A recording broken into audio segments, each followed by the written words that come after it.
আসসালামু আলাইকুম। আজকের ভিডিওতে দেখবেন ইউনিক আইডির সাইটে বা ব্যানবেজে বাংলাদেশ পরিসংখ্যান ব্যুরোর যে ওয়েবসাইট, এখানে টিচার অ্যাড করতে হয় কিভাবে। অর্থাৎ ইউনিক আইডি করার জন্য টিচার অ্যাড করতে হয়, ক্লাস টিচার অ্যাড করা লাগে। এই টিচার অ্যাড পদ্ধতিটা আমি সংক্ষেপে দেখানোর চেষ্টা করব ইনশাল্লাহ। আমার চ্যানেলটা সাবস্ক্রাইব করে আমার সাথে থাকবেন ইনশাল্লাহ। মাদ্রাসা সংক্রান্ত অনেক ভিডিও আমি আপলোড করার চেষ্টা করব, আপনাদের সাহায্য হবে আশা করি। তাই লাইক সাবস্ক্রাইব করে আমাদের সাথে থাকবেন প্লিজ। তো আমরা একটা ওয়েবসাইটে চলে আসলাম। এখানে এসে আমরা একটা ব্রাউজার ওপেন করে নিলাম।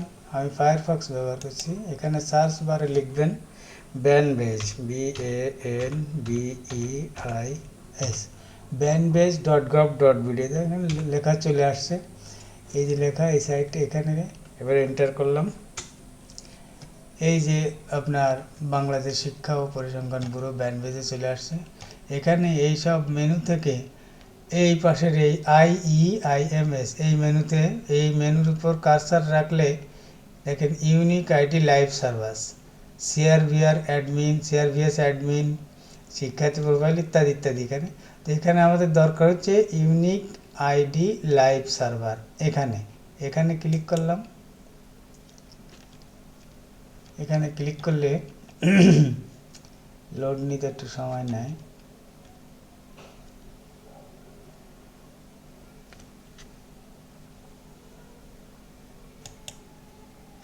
এই চলে আসছে।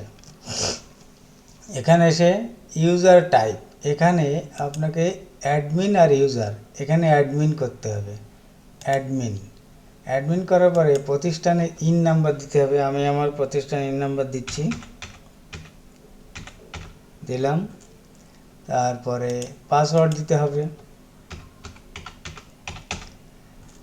এবার লগ ইন করব।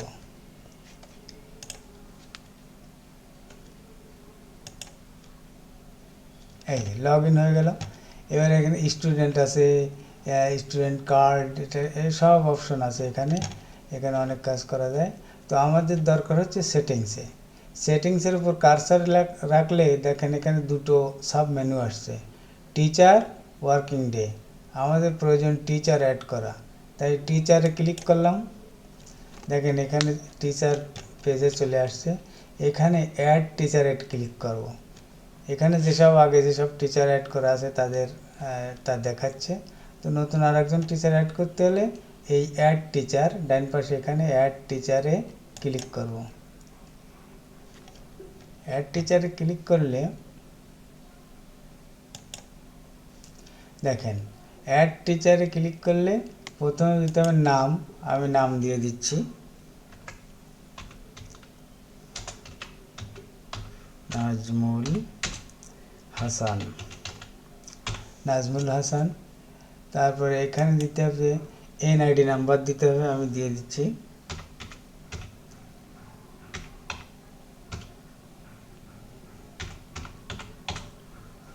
NID number.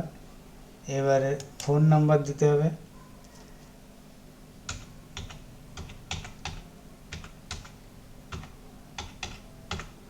ফোন নাম্বার দিলাম।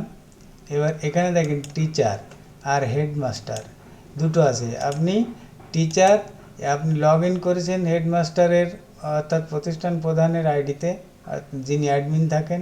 তো এখানে আমরা টিচারে ক্লিক করব, যেহেতু টিচার অ্যাড হবে, টিচার হিসেবে অ্যাড করলাম। এবার এখানে সেভ দেব। বাস, টিচার সেভ সাকসেসফুলি, কাজ হয়ে গেল। এবার দেখি টিচার অ্যাড হয়েছে কিনা। আমরা একটু ব্যাকে যাই। ব্যাকে যেয়ে এই যে আগের পেজে চলে আসলাম। এখানে একটু রিফ্রেশ দিই। এই দেখেন নাজমুল হাসান চলে আসছে। কোনো তথ্য যদি ভুল হয় তাহলে এখানে এডিট অপশন আছে, এডিট করা যাবে, এডিট করে সংশোধন করা যাবে। তো সকলকে ধন্যবাদ। আসসালামু আলাইকুম রহমতুল্লাহ।